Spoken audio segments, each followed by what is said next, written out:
it's Brian with GreyWolf Towers again. So today's video is going to be really out there as far as what I normally do.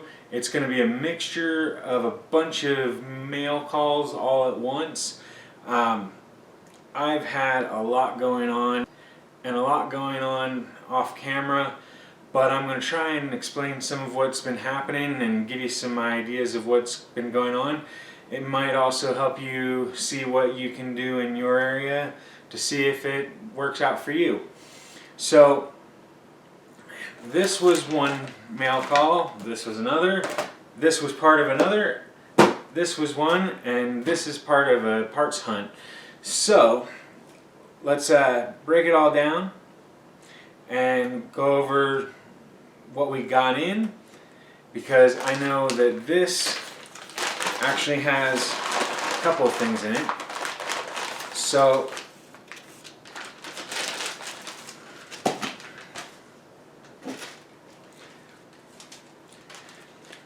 this has two items in it. Well, three items, but two different, distinct items.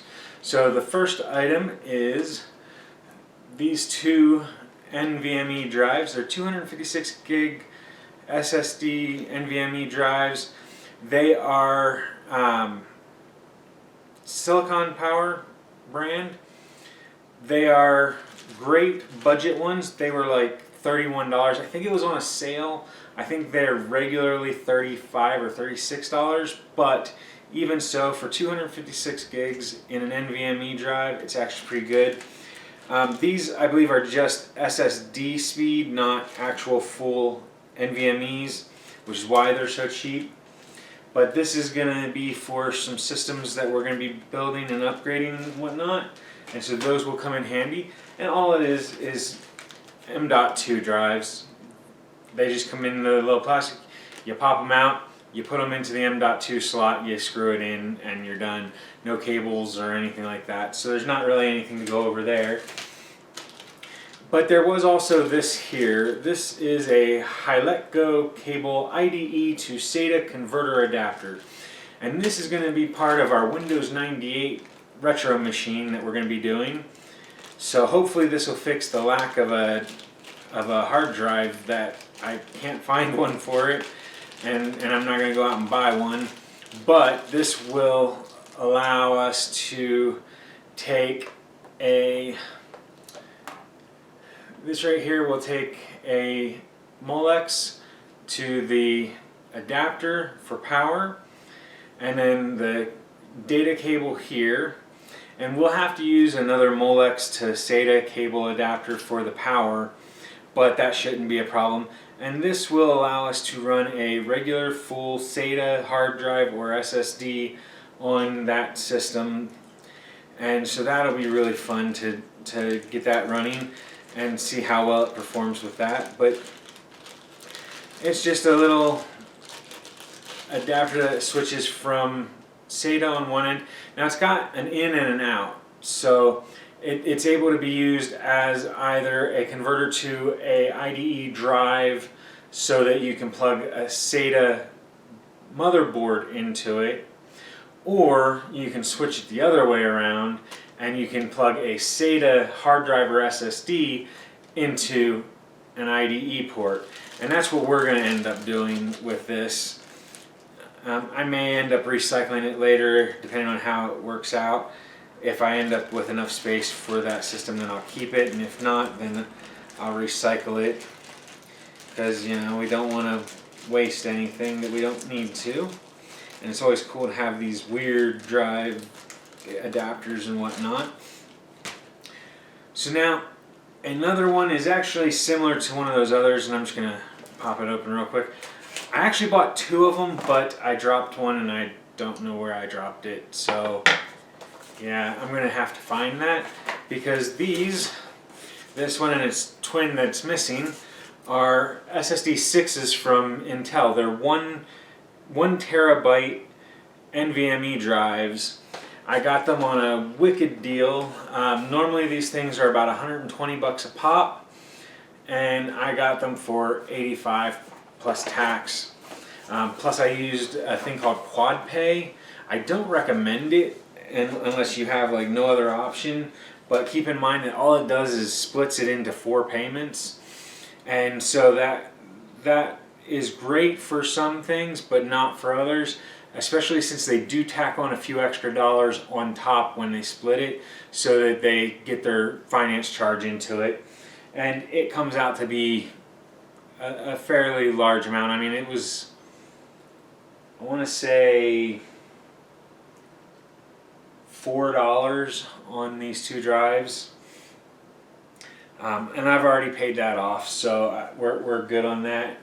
But I thought that would be a great item to put into some new systems that we're building. And then this here is actually one that I'm really excited about. I know I don't show it very well, and I wish I was better with my emotions, so I apologize. But this here is a cable that's going to go with another special unboxing video that I'm going to do. And I'm not going to tell you everything yet, but this here is an Asia Horse PCIe cable. I believe it's just PCIe 3, but it's the X16. It's 20 centimeters long, so it should be pretty much this whole box length. And so this here is so that you can, it's a riser cable, so you can put your GPU vertically. And so I'm going to have another video dedicated just to the other part of this, because that is cool. So that's what I'm going to do for this video, and I think that will give you a little taste of what's coming up. So these were just purchases off of Amazon, Newegg, and Mercari. The SSD 256 gigabyte M.2 drives were off of Amazon for, like I said, about $31 plus tax. I think they're now $35 or $36 plus tax because it was on a sale. The 1 terabyte drives were on Newegg. They were with a special coupon. If you bought 2, limit of 2, you buy 2 and you get a discount of like $30 or $40 or whatever it was. And so it came out to $85 plus tax. And then the PCIe riser cable I got for $8 plus like $3.50 shipping on Mercari. Typically these, for good ones, you typically pay about $15 to $25 for this size. And then for longer ones you can pay $50 or more. I've seen some going for $100 plus. I think I even saw one, it was 300 millimeters, so 30 centimeters, and they were like $140 or $150. So keep in mind, prices change based on which one you get. These Asia Horse cables typically do pretty good. I haven't tried the riser cable, but I have done the extensions for power supplies, and they've done really well. In fact, it's running in our home server that we have for our file server, and that thing's been running now almost 2 years and not had a single hiccup. So I have no problem recommending Asia Horse cables when you have the money. They work perfectly fine, and they tend to be pretty budget oriented. So that's going to be the end of this video. If you like our content, make sure you hit the like button down below. If you haven't already, make sure you hit the subscribe button so you can keep up to date on our new videos and our posts in the community section. And then, as always, if you have any questions about myself, the channel, or the products, make sure you ask them in the comment section down below, and I'll get to them as fast as I can. So thanks for watching, everyone. Hope you all have a great day. Bye for now.